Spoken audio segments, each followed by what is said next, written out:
कूड़नि जो ढेर आहे चवंदा आहिनि त लिखियल पने ते सही सां पंहिंजे सां हिकिड़ो बयानु ॾिनो अथनि, हिते वरी ॿियो बयानु ॾियनि था। कूड़ो सचो सा जहान उहे पहिरें ॾींहं खां ख़बर पइजी वई आहे छा मसइलो। बाक़ी तारीख़ कानून जो हिकिड़ो रस्तो आहे, उहो रस्ते सां आयो। अच्छा, नेक्स्ट हेयरिंग ते सर वो ईंदो माना सरकी साहब आहे त सरकी साहब जो जूनियर त मौजूदु हो न, इहा कहिड़ी ॻाल्हि आहे जो न आहे।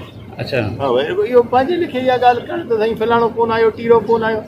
वधी जेका कल्ह मां ॿुधो आहे हुनजो बयानु, उहो वीचारी खे पाण बसि 6 सालनि में वकालत पास न करे सघी आहे, त हिन महिल ताणी उहो पंहिंजा निकिरी ऐं पंहिंजा बयान थी ॾे कानून जे बारे में। हुनखे वधीक ख़बर हूंदी, पुछा कजोसि।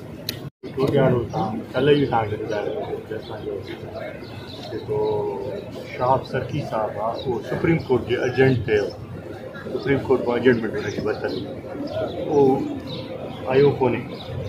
असांजा सभिनी जा ॿियनि जा वकील हुया, हुनजो जूनियर तो साईं खे ॿुधायोसीं, कल्ह ई हुनखे साईं खे दरख़्वास्त ॾिनीसीं इन शइ जे बारे में। पोइ वरी साईं चयो त साईं मां पंहिंजो वकील रखां, सरकारी वकील रखां, असांखे क़बूल कोन्हे। बाक़ी तव्हां रखो था त भली रखो, उन सां असांखे एतिराज़ु कोन्हे। असांजो वकील नेक्स्ट डेट ते हूंदो।